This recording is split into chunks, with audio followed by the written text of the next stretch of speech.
Assalamualaikum warahmatullahi wabarakatuh. Jumpa lagi dengan Primatika Privat Matematika. Baik adik-adik, kita lanjutkan lagi pembahasan prediksi dalam tanda kutip bocoran soal ujian nasional SMA tahun 2020 untuk mata pelajaran matematika IPS part keempat. Seperti apa soal-soal yang sudah kami siapkan? Yuk simak penjelasan berikut ini.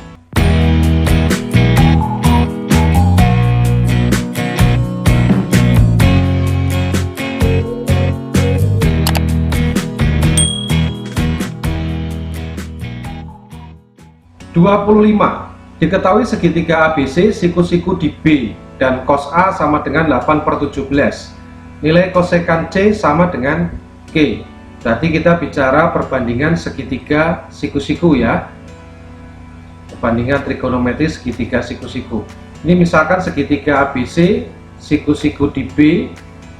Diketahui cos A 8/17. Padahal cos itu adalah sami, samping per miring. Kalau sudut A itu di sini, sampingnya berarti AB, miringnya adalah AC ya. Berarti AB adalah 8, miringnya 17. Oke, dengan triple Pythagoras kita ketahui bahwa BC pastinya 15 ya. Kalian juga bisa menghitung dengan cara Pythagoras seperti biasa. Akar dari 17 kuadrat dikurangi 8 kuadrat, nanti akan ketemu hasilnya 15. Oke, nah kosekan itu adalah sepersin ya. Jadi kalau kosekan C berarti 1/sin C ya. Sedangkan sin itu apa? Demi, depan per miring. Sudut C itu ini, depannya C adalah 8, miringnya 17, berarti sama saja dengan 1/8 dibagi 17, atau kalau kita balik berarti sama saja dengan 17/8. Oke, ini jawabannya. Maka yang tepat adalah E. Oke ya. Next, 26. Nilai dari 4 tangen 210 dikurangi 2 cos 120 ditambah 3 sin 300 adalah. Oke, kalau ada soal seperti ini, kalian perhatikan kuadrannya ya adik-adik ya. Ingat bahwa kalau kuadran itu ada 4.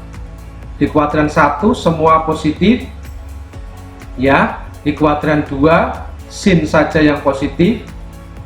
Di kuadran 3 tangen saja yang positif.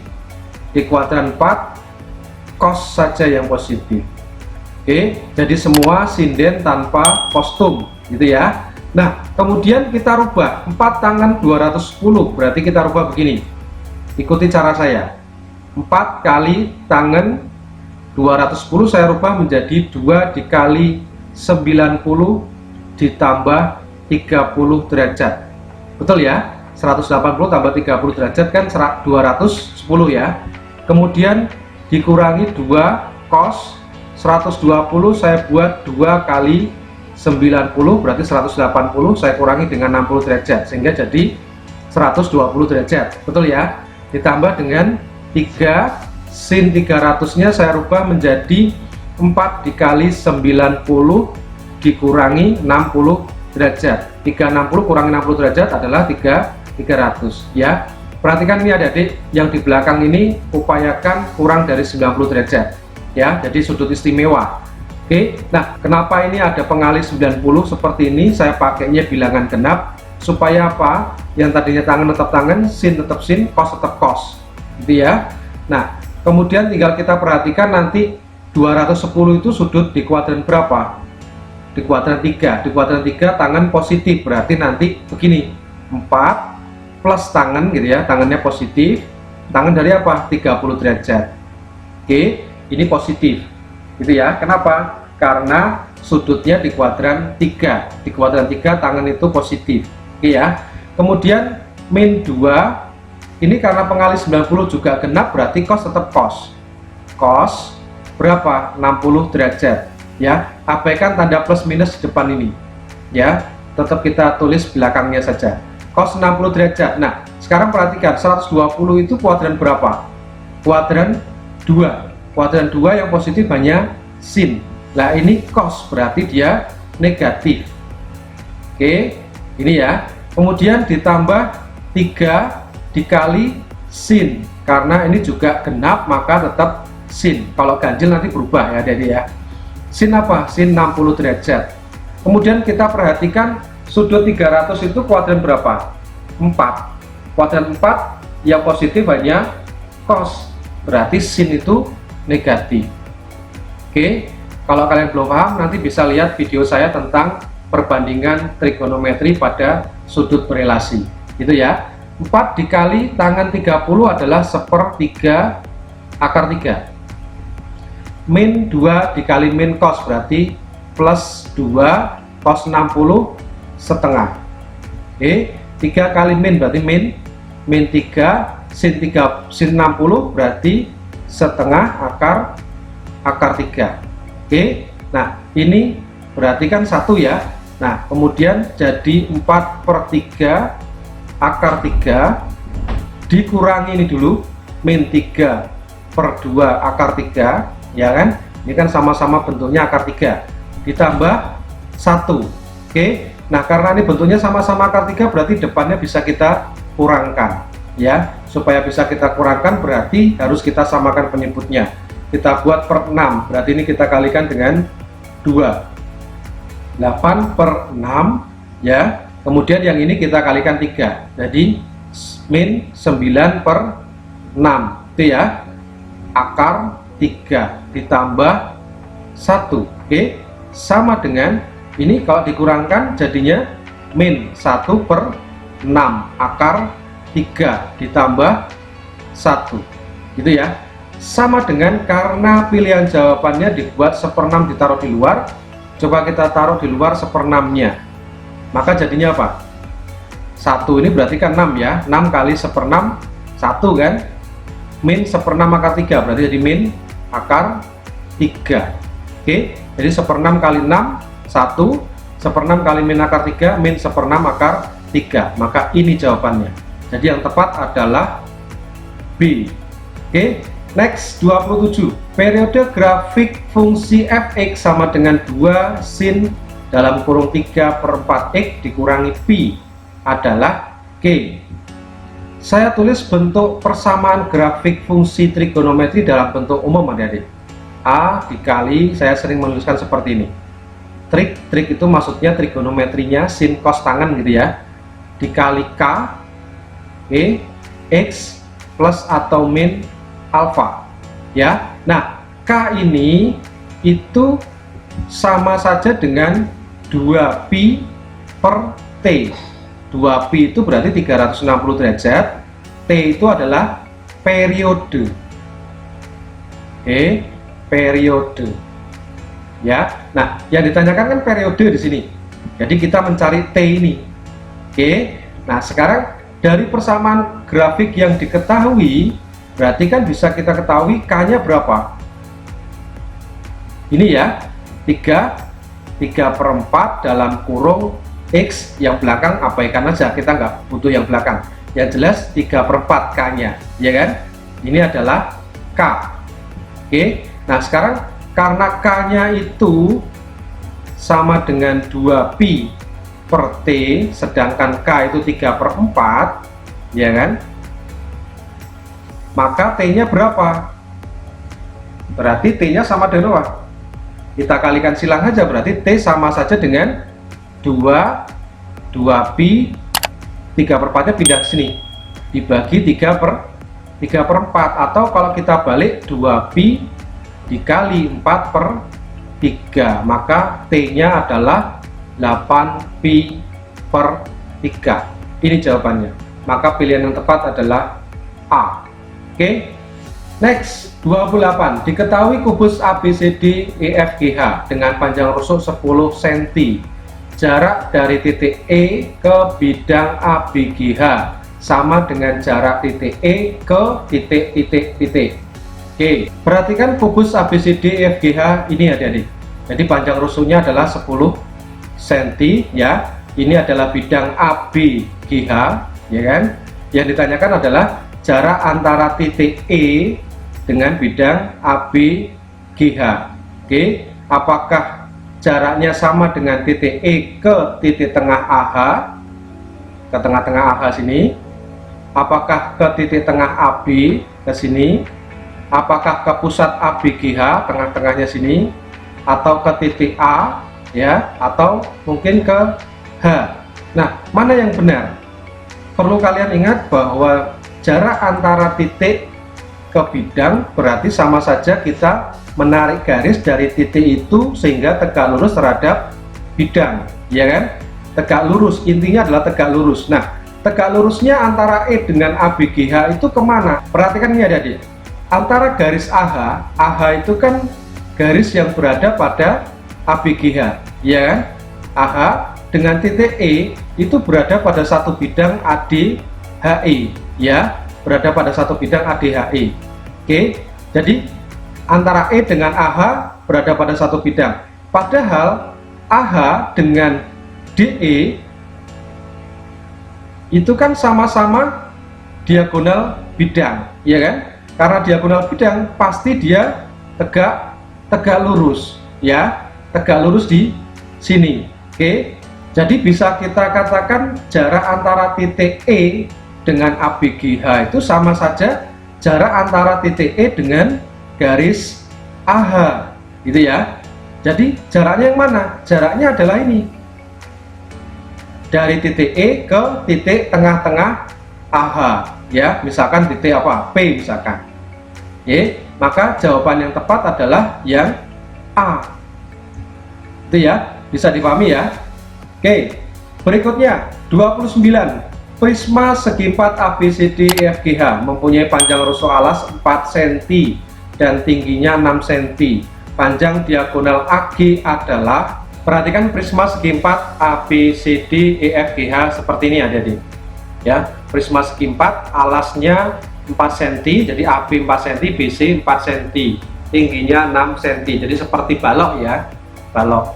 Nah, yang ditanyakan adalah panjang diagonal AG. Nah, ini diagonal AG. Oke, kalau kita mencari diagonal AG berarti kan kita harus mencari AC dulu.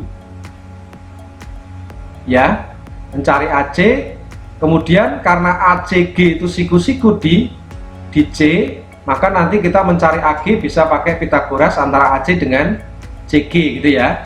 Jadi untuk mencari AC berarti dari apa? AB kuadrat tambah BC kuadrat, Pitagoras, ya kan? Nanti kita cari AC-nya ketemu berapa, baru kemudian kita Pitagoraskan lagi dengan CG, ya. Jadi ketemu diagonal ruang AG, gitu ya. Atau kalian bisa langsung menggunakan gini adik-adik. Ini berlaku juga untuk balok. Jadi kita mencari panjang AG itu caranya adalah ini langsung, ibaratnya ini panjang, lebar, tinggi, gitu ya. Panjang, lebar, tinggi. Jadi AG itu adalah panjang kuadrat ditambah lebar kuadrat ditambah tinggi kuadrat. Nah, langsung gini aja. Ya, nanti berarti kita dapatkan 4 kuadrat ditambah 4 kuadrat ditambah lagi dengan 6 kuadrat.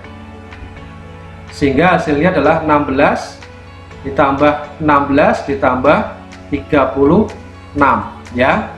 Berarti berapa ini? 32 tambah 36 berarti 68. Akar 68 itu 4 dikali 17, betul ya? Berarti 2 akar 17. Oke, maka jawaban yang tepat adalah B. Oke, bisa dipahami ya. Next, 30. Banyak pegawai di suatu kantor, ditunjukkan diagram lingkaran berikut ini. Jika banyak pegawai golongan 1 adalah 135 orang, maka banyaknya pegawai golongan 2 adalah golongan 1 di sini 45 derajat. Padahal golongan 3 ini kan 180 ya, karena separuhnya kan. Maka golongan 2 berapa? Golongan 2 berarti 180 derajat, separuhnya lagi dikurangi dengan 45 derajat, berarti berapa? 135 derajat. Nah, 135 derajat ini kan sama saja dengan 3 kalinya dari golongan 1, iya kan? 3 kalinya dari golongan 1. Berarti yang golongan 2 itu tinggal kita kalikan aja, 3 kalinya dari 135, berarti berapa? 405 orang. Ya, maka jawabannya adalah B. Mudah ya. Next, data tinggi badan 100 orang siswa SMA X disajikan dalam tabel di bawah ini. Kuartil tengah dari tinggi badan tersebut adalah G. Kuartil tengah berarti sama saja dengan Q2. Q2 itu bisa juga kita samakan dengan median, ya. Boleh kalian menggunakan rumus Q2 atau menggunakan rumus median, sama saja. Oke, maka pertama kali yang harus kalian lakukan adalah jumlahkan frekuensinya ini dulu, ya. Ini ditambahkan 25 tambah 40 berarti 65, 65 ini 35 berarti 100 ya. Jadi totalnya adalah 100. Oke, totalnya adalah 100. Nah, kalau begitu berarti setelah ini kita menentukan kelas Q2 atau kelas median. Gimana? Setengahnya N, setengahnya dari jumlah frekuensi. Berarti setengahnya dari 100 sama dengan 50. Oke ya. Jadi letaknya di data ke 50. Nah, 6 tambah 19 itu kan baru 25. 25 ditambah 40, 65. Berarti di sini itu adalah letak data 26 sampai 65. Ya, artinya ini adalah kelas Q2. Ya. Jadi data ke 50 ada di sini. Kelas Q2. Nah, sekarang rumusnya Q2 apa? Tepi bawah, ya kan? Tepi bawah Q2 ditambah setengah N berarti ini 50 dikurangi frekuensi kumulatif sebelum kelas Q2. Oke, dibagi dengan frekuensinya Q2 dikali panjang kelas, ya. Nah, tepi bawah kelas Q2 berarti tepi bawahnya ini antara 159 dengan 160, tengah-tengahnya berapa? 159,5, 159,5 ya, ditambah setengah N berarti 50 dikurangi frekuensi kumulatif sebelum, berarti sebelumnya ini ditambahkan semua 20, 25 dibagi dengan frekuensi kelas Q2 ini 40 dikali dengan panjang kelas. Panjang kelasnya berapa? Jangan kalian kurangkan 164 kurangi 160 ya, keliru ya. Tapi 160 kurangi 155 gitu, atau 155 kurangi 150 boleh. Jadi antara batas bawah atau antara batas atas gitu ya. Jadi panjang kelasnya adalah bukan 4 tetapi 5. Oke, ini boleh kita coret berapa? 8 ya. Berarti 159,5 ditambah 25 dibagi 8 berapa tuh? 3, masih sisa 1, 2, 5 itu ya. Maka kalau dijumlahkan berapa nih? 162,625. Maka jawaban yang benar adalah C. Oke, berikutnya 32, simpangan rata-rata dari data 4, 4, 4, 5, 5, 5, 5, 6, 6, 7, 7, 7, 8, 8, 9 adalah G. Kita lihat ini ada berapa? Ada 3 ya.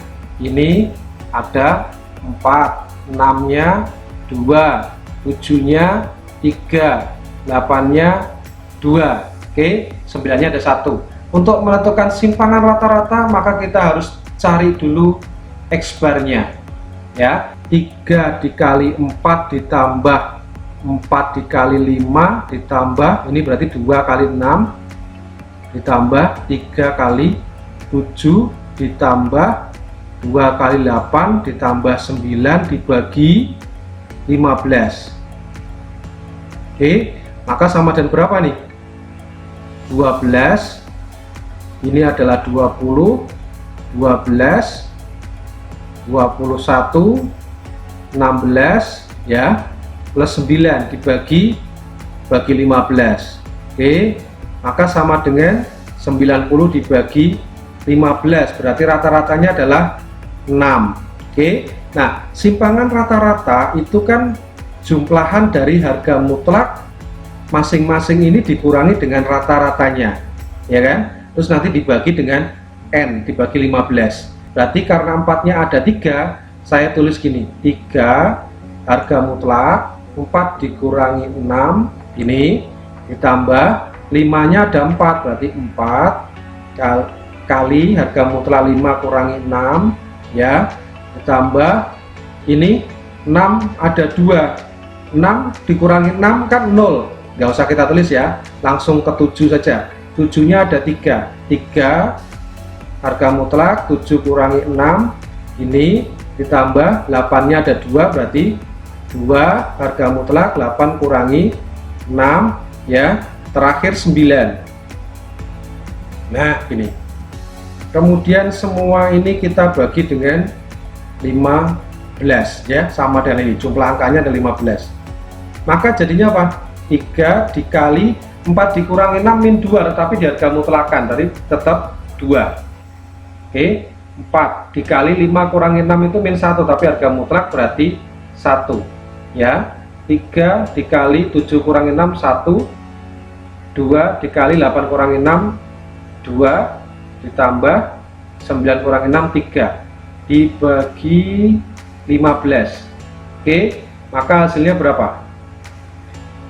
6 tambah 4 10 ya kan, ini 3 tambah 4 7 tambah 3 lagi 10, berarti 10 tambah 10 2, 20 per 15. Kalau kita bagi 5 jadinya 4/3. Ini jawabannya, maka yang tepat adalah D.